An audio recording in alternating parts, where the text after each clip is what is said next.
Hello guys, வணக்கம் and welcome back to சிறப்பு media 2.0. நான் உங்கள் உதய். இந்த வீடியோவில் நம்ம எதை பற்றி பார்க்க போகிறோம் அப்படின்னு பார்த்தீங்கன்னா, பிக் பாஸ் சீசன் 8ஓட 9வது வாரத்துக்கான 3வது நாளுக்கான மதிய நேர ஓட்டிங் முடிவுகளை தான் இந்த வீடியோவில் முழுசாக பார்க்க போகிறோம். ஸோ இந்த வீடியோக்கு போகிறதுக்கு முன்னாடி நம்மளோட சேனலை சப்ஸ்கிரைப் பண்ணாதவங்க சப்ஸ்கிரைப் பண்ணி வச்சுக்கோங்க. பக்கத்தில் ஒரு பெல் ஐக்கான் இருக்கும், அதையும் ப்ரெஸ் பண்ணி ஹாலில் போட்டுக்கோங்க. அப்போ தான் நாங்கள் அப்டேட் பண்ணுற ஒவ்வொரு உங்களுக்கு நோட்டிஃபிகேஷன் வந்து சேரும். அதுதான் இந்த வீடியோ குறைஞ்சபட்சம் ஒரு 1000 லைக்கான எதிர்பார்க்குறோம். ஸோ லைக்கை போடுங்க, வீடியோ பாருங்கள். வாங்க இந்த வீடியோக்குள்ள வந்து போகலாம். இந்த டெவில் வர்சஸ் ஏஞ்சல் அப்படிங்கிற டாஸ்க் வேறு லெவலில் பட்டையை கிளப்பிட்டு இருக்கு. சொல்லப்போனால் இந்த டாஸ்க்கை வச்சு தான் இந்த வாரம் ஓட்டிங் முடிவுகளே மாறும் போல். என்ன எதுவாக இருந்தாலும் சரி, நம்பர் 1 பொசிஷனில் முத்துக்குமரன் அவர் வாங்கிய ஓட்டுகளோட எண்ணிக்கை அப்படின்னு சொல்லி பார்க்கும்போது 1,04,885 ஓட்டுகள் ஆகும். பர்சன்டேஜ் வைஸ் அப்படின்னு சொல்லி பார்க்கும்போது 28.97% இருந்துட்டு இருக்காங்க நம்மளுடைய முத்துக்குமரன் அவர்கள். ஸோ அடித்து துவம்சம் பண்ணிட்டு இருக்காப்புல. ஸோ சொல்லப்போனால் வந்து 1,00,000 வாக்குகள் வந்து 2 நாளில் வந்து கடந்திருக்காப்புல. ஸோ இன்னும் 1,00,000 வாக்குகள் வந்து கடக்கிறதுக்கான வாய்ப்புகள் வந்து இருந்துட்டு இருக்கு. ஸோ அதை நம்ம பொறுத்து தான் பார்க்கணும். இன்னும் எத்தனை நாட்களுக்குள்ளே இன்னொரு 1,00,000 வாக்குகள் வந்து வாங்க போகிறார் அப்படின்னு சொல்லிட்டு. அதுக்கடுத்த 2வது பொசிஷனில் சௌந்தர்யா அவங்க வாங்கிய ஓட்டுகளோட எண்ணிக்கை அப்படின்னு சொல்லி பார்க்கும்போது 56,159 ஓட்டுகள் ஆகும். பர்சன்டேஜ் வைஸ் அப்படின்னு சொல்லி பார்க்கும்போது 15.51% வந்து இருந்துட்டு இருக்காங்க சௌந்தர்யா அவர்கள். ஸோ இவங்களுக்கு வந்து பார்த்திங்கன்னா நல்ல வாக்குகளாக வந்திருக்கு அப்படின்றதுல மாற்றுக்கிறதே இல்லை. 15% வந்து வாங்கியிருக்காங்க. பட் இதுக்கு முன்னாடி வாங்கின சதவீதத்தை விட இப்போ ரொம்ப கம்மியான சதவீதம் தான் வந்து வாங்கியிருக்காங்க. சொல்லப்போனால் ஒரு 5% வந்து குறைஞ்சிருக்கு அவங்கள பொறுத்தவரையிலையும். அதுக்கான ரீசன் என்ன அப்படின்னு பார்த்தீங்கன்னா, அவங்களுடைய பிஹேவியர், ஆட்டிடியூட், அதுக்கப்புறம் மார்க்கிங் மைண்டு, டிசால்விங்காக பேசுகிறது. ஸோ இந்த மாதிரி நிறைய விஷயங்களை வந்து சொல்லிட்டு போயிட்டே இருக்கலாம். ஸோ அந்த லெவலுக்கு தான் வந்து சௌந்தர்யா அவர்கள் வந்து இருந்துட்டு இருக்காங்க. அதுக்கடுத்த 3வது பொசிஷனில் ராணுவ அவர்கள் வந்து இருந்துட்டு இருக்காங்க. அவங்க வாங்கிய ஓட்டுகளோட எண்ணிக்கை அப்படின்னு சொல்லி பார்க்கும்போது 35,446 ஓட்டுகளாகும். பர்சன்டேஜ் வைஸ் அப்படின்னு சொல்லி பார்க்கும்போது 9.79% இருந்துட்டு இருக்காங்க நம்மளுடைய ராணுவ அவர்கள். ஸோ இவரை பொறுத்தவரையிலும் நல்ல ஒரு பர்ஃபார்மன்ஸ் வந்து ஓட்டிங்ஸில் வந்து நல்லாவே வந்து தெரிஞ்சிட்டு இருக்கு. சொல்லப்போனால் இந்த வாரத்தோட தொடக்கத்தில் 4வது பொசிஷனில் ஆரம்பித்து இப்போ 3வது பொசிஷனுக்கு முன்னேறி ஜாக்லின் அவர்களை பின்னுக்கு தள்ளியிருக்காப்புல. ஸோ இந்த வாரம் இதனா பயங்கரமாக ஒரு பர்ஃபார்மன்ஸ் பண்ணார் அப்படின்னா அப்படியே அடித்து தும்சம் பண்ணி மேலே போகிறதுக்கு வாய்ப்புகள் இருக்குது. அதுக்கடுத்த 4வது பொசிஷனில் ஜாக்லின் அவர்கள் வந்து இருந்துட்டு இருக்காங்க. அவங்க வாங்கிய ஓட்டுகளோட எண்ணிக்கை அப்படின்னு சொல்லி பார்க்கும்போது 34,294 ஓட்டுகள் ஆகும். பர்சன்டேஜ் வைஸ் அப்படின்னு சொல்லி பார்க்கும்போது 9.47% வந்து இருந்துட்டு இருக்காங்க நம்மளுடைய ஜாக்லின் அவர்கள். ஜாக்லினுக்கு அவ்வளோதான், அந்த அவங்களுடைய கேமே வந்து பார்த்திங்கன்னா ஸ்பாயில் ஆகிடுச்சு அப்படின்னு தான் வந்து சொல்லி ஆகணும். ஸோ இவங்க கேங் அமைச்சிக்கிட்டு ஒரு கேங் அப்படின்னு சொல்லிட்டு வைபெல்லாம் பண்ணுறதெல்லாம் ஓகே தான். பட் இருந்தாலும் அது ரசிக்கும்படியாக இருக்குதா அப்படின்னு கேட்டிங்கன்னா ரசிக்கும்படியாகவும் இருக்குது. பட் ஓட்டிங்ஸ்க்கு வந்து அது ஹெல்ப் பண்ணாது அப்படின்றதுலையும் மாற்றுக்கிறது இல்லை.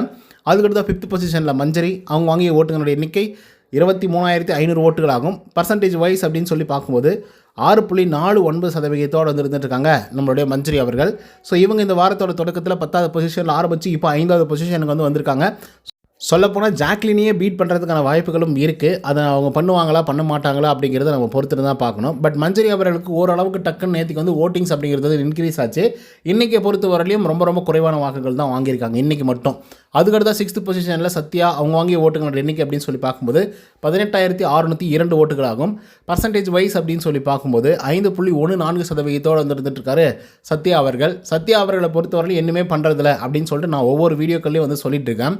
அதுக்கு தகுந்த மாதிரி இந்த வாரம் வந்து ஏஞ்சல் அப்படிங்கிற ஒரு டாஸ்கில் அவர் வந்து பார்த்திங்கன்னா ஒன் ஆஃப் த கண்டஸ்டண்ட்டாக உள்ளே வந்து விளையாடிட்டு இருக்காரு இல்லையா, பிளேயராக. ஸோ அதுலேயும் வந்து பார்த்திங்கன்னா பெருசாக எதுவுமே வந்து பண்ண மாட்டேங்கிறாரு. சிரிச்சுக்கிட்டே வந்து இருந்துட்டு இருக்காரு. சிரித்து இவர் வந்து ஒரு வேளை நாமினேஷன் ப்ரீ பாஸ் வானாலையும் ஒரு பிரோஜனமாக வந்து வரப்போகிறதில்ல. அதுக்கடுத்த 7வது பொசிஷனில் ரயான் அவங்க வாங்கிய ஓட்டுகளோட எண்ணிக்கை அப்படின்னு சொல்லி பார்க்கும்போது 17,335 ஓட்டுகள் ஆகும். பர்சன்டேஜ் வைஸ் அப்படின்னு சொல்லி பார்க்கும்போது 4.79% வந்து இருந்துட்டு இருக்காங்க நம்மளுடைய ரயான் அவர்கள். ஸோ ரயான் அவர்களுடைய கேம் பிளே இந்த வாரத்தில் இன்னுமே வந்து ஸ்டார்ட்டே ஆகலை. எப்போ ஸ்டார்ட் பண்ணுவார், எப்போ முடிக்க போகிறாரு அப்படின்றதும் புரியல. இந்த கேங்குள்ளே இருந்துட்டு ஒன்றுமே பண்ண முடியாமல் தவிக்கிறாரோ ரயான் அவர்கள் அப்படிங்கிற மாதிரி யோசிக்க தோணுது. அந்த லெவலுக்கு தான் அவங்களுடைய கேங் வந்து பார்த்திங்கன்னா ஃபார்மிங் ஆகிட்டுருக்கு. அதுக்கடுத்த 8வது பொசிஷனில் பவித்ரா அவங்க வாங்கிய ஓட்டுகளோட எண்ணிக்கை அப்படின்னு சொல்லி பார்க்கும்போது 17,135 ஓட்டுகள் ஆகும். பர்சன்டேஜ் வைஸ் அப்படின்னு சொல்லி பார்க்கும்போது 4.73% இருந்துட்டு இருக்காங்க நம்மளுடைய பவித்ரா ஜனனி அவர்கள். ஸோ இவங்களும் வந்து ஒரு நல்ல பர்ஃபார்மன்ஸ் வந்து இந்த வாரம் வந்து கொடுத்துட்ருக்காங்க. ஸோ அதன் காரணமாக இவங்களுக்கு வாக்குகள் அப்படிங்கிறது வந்து இன்க்ரீஸ் ஆகிறதுக்கான வாய்ப்புகள் வந்து இருந்துகிட்ருக்கு. எந்த டாஸ்க் கொடுத்தாலும் வந்து செஞ்சுக்கிட்டே இருக்கிறாங்க. எவ்வளோ கழுவி ஊற்றினாலையும் அதுக்கு வந்து பெருசாக வந்து ரியாக்டே வந்து பண்ண மாட்டேங்கிறாங்க. ஸோ ஒரு நல்ல கேம் பிளே நல்லாவே வந்து தெரியுது. பவித்ராவை பொறுத்தவரையும் எப்பயுமே கேம் பிளேவில் பக்காவாக வந்திருப்பாங்க. இந்த வாரமும் பக்காவாக இருக்காங்க. பார்ப்போம் ஓட்டிங்ஸ் முன்னேறுது அப்படின்னு சொல்லிட்டு. அதுக்கடுத்த 9வது பொசிஷனில் ரஞ்சித் அவர் வாங்கிய ஓட்டுகளோட எண்ணிக்கை 17,014 ஓட்டுகளாகும். பர்சன்டேஜ் வைஸ் அப்படின்னு சொல்லி பார்க்கும்போது 4.7% வந்து இருந்துட்டுருக்காங்க நம்மளுடைய ரஞ்சித் அவர்கள். ஸோ இவர் நேற்றுக்கு ஒரு பர்ஃபார்மன்ஸ் வந்து பண்ணார். அந்த பர்ஃபார்மன்ஸ்க்கு அப்புறம் வேறு லெவலில் ஓட்டிங்ஸ் ஏறும் அப்படின்னு சொல்லி எதிர்பார்த்தா ஒன்றுமே ஏறல. ரீசன் என்னவா இருக்குது அப்படின்னு பார்த்தீங்கன்னா முத்துக்குமரன். ஏன்னா ஒட்டுமொத்த பேரும் முத்துக்குமரனுக்கு வந்து ஓட்டிங்ஸ் வந்து போட ஆரம்பிச்சிடுறாங்க.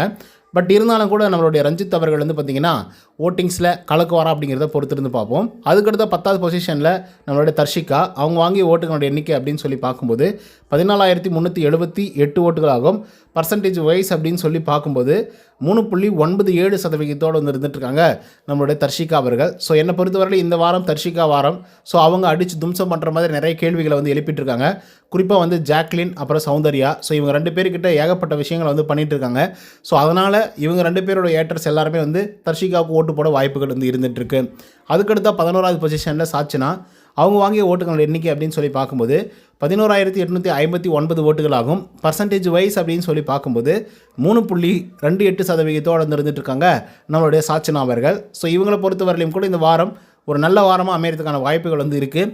ஆனாலும் அமைந்தாலும் எவிக்ட் ஆகிறதுக்கான எல்லா வாய்ப்புகளும் சாட்சினா அவர்களுக்கு ஒவ்வொரு வாரமும் இருந்தாலும் கூட அவங்க சேவாக்கவே பட்டுருக்காங்க. அதுக்கான ரீசனை நம்ம எல்லா வீடியோக்களும் வந்து சொல்லிகிட்ருக்கோம். ஸோ புரியாதவங்க கொஞ்சம் லேட்டராக வந்து புரிஞ்சுக்கோங்க. இப்போது 12வது பொசிஷனில் ஆனந்தி வந்திருக்காங்க. அவங்க வாங்கிய ஓட்டுகளோட எண்ணிக்கை அப்படின்னு சொல்லி பார்க்கும்போது 11,465 ஓட்டுகளாகும். பர்சன்டேஜ் வைஸ் அப்படின்னு சொல்லி பார்க்கும்போது 3.16% ஆகும். ஸோ இவ்வளோ பர்சன்டேஜ் ஆஃப் ஓட்டிங்ஸை வாங்கின ஆனந்தி அவர்கள் ஒரு நல்ல பர்ஃபார்மிங் வந்து ஓட்டிங்ஸில் வந்து பண்ணிகிட்ருக்காங்க. சாட்சினா அவர்களுக்கு இப்போதைக்கு வந்து டஃப் கொடுத்துட்ருக்காங்க. சாட்சினா அவர்களுக்கும் ஆனந்தி அவர்களுக்கும் ஒரு 400 வாக்குகள் வந்து வித்தியாசம் வந்து இருக்குது. ஸோ அதன் காரணமாக ஆனந்தி அவர்கள் இன்னும் கூட மேலே போகிறதுக்கான வாய்ப்புகள் வந்து இருக்குது. அப்படியே மேலே போனாலையும் சாட்சினா கீழே வருவாங்க, அவ்வளோதான் பண்ண முடியுமே தவிர அப்படியே மேலே அப்படின்லாம் வந்து போக முடியாது. அப்படியே போனாலும் கூட சாட்சினாவை மட்டும்தான் கீழே தள்ளுவாங்களே தவிர ஆனந்தி அவர்களுக்கு அதிகப்படியான வாக்குகள் வந்துருச்சு. மஞ்சரி மாதிரி வந்து 10வது பொசிஷன்லேருந்து 5வது பொசிஷனுக்கு வந்து போனாங்க இல்லையா, அந்த மாதிரிலாம் எதுவும் பெருசாக வந்து ட்ரான்ஸ்ஃபார்ம் ஆகாது அப்படின்னு நான் நினைக்கிறேன். ஏன்னா ஆல்ரெடி ஆனந்தி மேலே நிறைய ஏட்ரட்ஸ் வந்து இருக்குது. அவங்க வந்து ஒரு சூனியக்காரி, அவங்க வந்து கேமை வந்து எல்லாத்தையும் சேஞ்ச் பண்ணுறாங்க, மேனிப்புலேட் பண்ணுறாங்க, இன்ஃப்ளூயன்ஸ் படுத்துகிறாங்க அப்படின்னு சொல்லிட்டு பல விமர்சனங்கள் வந்து ஆனந்தி மேலே வந்து இருந்துகிட்ருக்கு. ஸோ பட் இருந்தாலும் கூட வந்து ஆனந்தி அவர்களுடைய கேம் பிளே ஒரு சிலருக்கு வந்து பிடிச்சிருக்கு தான். ஓகேப்பா, மற்றவங்கள விட கம்பேர் பண்ணும்போது அந்த பொண்ணு ஏதோ ஒன்று பேசுது, மண்டியை கழுவுது, இன்ஃப்ளூயன்ஸ் படுத்து, ஏதோ ஒன்று பண்ணுதில்ல, ஏதோ ஒன்று பண்ணட்டும் அப்படிங்கிற மாதிரி வந்து யோசிக்கவும் ஆரம்பிச்சிருக்காங்க. பட் இருந்தாலும் கூட வந்து ஓட்டிங்ஸ் அப்படிங்கிறது வந்து ரொம்ப குறைவாக தான் இருக்குது. அண்ட் இன்னொரு விஷயத்தை பற்றி நான் பேசணும்னு சொல்லியிருந்தேன் இல்லையா, அந்த விஷயம் என்ன அப்படின்னு பார்த்தீங்கன்னா வெரி சிம்பிள். அதாவது நீங்கள் எல்லா நேரங்கள்லையும் வந்து ஓட்டிங் முடிவுகள்லாம் வந்து சொல்லிட்டுருக்கீங்க, ஆனால் நீங்கள் சொல்லக்கூடிய ஆட்கள்லாம் வந்து வெளியே போக மாட்டேங்கிறாங்க. கம்மியான வாக்குகள் வாங்கினவங்களாம் அப்படியே வந்து கீழே வந்து இருந்துட்டுருக்காங்க. அதிகமான வாக்குகள் வாங்கினவங்கலாம் வந்து எவிக்டாகி வெளியே போயிட்டுருக்காங்க. ஸோ அப்படிங்கிற மாதிரி வந்து நீங்கள் யோசிக்கலாம். ஸோ லாஸ்ட் வீக்கில் வந்து அந்த மாதிரி ஒரு சம்பவம் வந்து நடந்துச்சு. சாட்சினா எவிக்டாகி வெளியே போவாங்க, இல்லைனா ஆனந்தி அவர்கள் எவிக்டாகி வெளியே போவாங்க அப்படின்னு சொல்லி எதிர்பார்த்துட்டு இருந்தோம். அப்படியும் இல்லைன்னா சத்யாவோ இல்லை ரஞ்சித் அவர்களோ எவிக்ட் ஆகுவாங்க, இல்லை தர்ஷிகா அப்படின்ற மாதிரி யோசிச்சுட்டு இருந்தோம். டக்குன்னு பார்த்தாக்கா நம்மளுடைய சிவகுமார் அவர்கள் வந்து எவிக்ட் பண்ணி வெளியே அனுப்பிச்சிட்டாங்க. ஸோ அதன் காரணமாக என்ன பிரச்சனை ஆகிடுச்சு அப்படின்னு பார்த்தீங்கன்னா, நம்ம கொடுக்கக்கூடிய ஓட்டிங் முடிவுகள் வந்து அவ்வளோ ஒன்றும் பெருசாக இது இல்லை அப்படிங்கிற மாதிரி வந்து யோசிக்க ஆரம்பிச்சிட்டாங்க. இதில் இருக்கக்கூடிய ப்ராப்ளம் என்ன அப்படின்னு பார்த்தீங்கன்னா, ஓட்டிங் முடிவுகள்லாம் கரெக்டாக தான் வருது. நீங்கள் வந்து யாருக்கு ஓட்டு போடுறீங்க அப்படிங்கிறது நீங்கள் தெரிஞ்சு தான் வந்து போடுறீங்க. யாருக்கு ஓட்டு போடல அப்படிங்கிறது நீங்களும் தெரிஞ்சு தான் வந்து ஓட்டு போடாமல் வந்து இருந்துகிட்ருக்கீங்க. அதே மாதிரி யாருக்கெல்லாம் நிறைய சப்போர்ட் இருக்குது, யாருக்கு கம்மியான சப்போர்ட் இருக்குன்றதும் உங்களுக்கு நல்லாவே தெரியும். ஸோ அப்படி இருந்தும் இந்த டவுட் ஏன் வருது அப்படின்னா, இந்த மாதிரி கான்ட்ராடிக்ஷனாக வந்து எவிக்ஷன்ஸ் வந்து நடக்கிறதுனால தான். சாட்சினா போயிடுவாங்க அப்படின்னு நினைக்கும் போது சிவகுமார் போயிடுவார், சாட்சினா போயிடுவாங்க அப்படின்னு நினைக்கும் போது நம்மளுடைய ரியா போயிடுவாங்க, சாட்சினா போயிடுவாங்க அப்படின்னு சொல்லும்போது நம்மளுடைய அவங்க பேர் என்ன, வர்ஷினி அவர்களது போயிடுவாங்க. ஸோ இதுக்கான ரீசன்ஸ் என்ன அப்படின்னு பார்த்தீங்கன்னா, வீட்டுக்குள்ளே ஏதாச்சும் சம்திங் வந்து பண்ணணும், கிரிஞ்சாக பண்ணக்கூடாது, கொஞ்சம் ஏதாவது சம்திங் வந்து பண்ணணும். சாட்சினா அவர்கள் வந்து அப்படி என்ன பண்ணிட்டாங்க, அவங்கள எதுக்கு உள்ளே வச்சுக்கிட்டு இவங்களெல்லாம் எப்படி வந்து வெளியே அனுப்பலாம் அப்படின்னு சொல்லி நீங்கள் கேட்கலாம். தெரியல, எனக்கு வந்து தெரியல, இதுக்கான விடைகள் வந்து எனக்கு தெரியல. ஸோ அப்படின்னா சாட்சியாக பண்ணிட்டாங்க அப்படின்னு சொல்லி நீங்கள் கேட்கலாம் தான். நான் இப்போ சொல்கிறேன் இல்லையா, கண்டென்ட் ஏதாவது கொடுக்கணும். வீட்டுக்குள்ளே இருக்கும்போது கண்டென்ட் கொடுத்தா அவங்க வந்து வீட்டுக்குள்ளே வச்சுப்பாங்க, என்ன தான் நீங்கள் வந்து கம்மியான வாக்குகள் வந்து வாங்கினா கூட. அதே மாதிரி கண்டென்ட் கொடுக்கல அப்படின்னா நீங்கள் வந்து நல்ல ஓட்டிங்ஸ் வாங்கியிருந்தா கூட அவங்கள தூக்கி வந்து வெளியே அனுப்பிச்சிருவாங்க. அதில் எந்த விதமான மாற்று கருத்துமே இல்லை.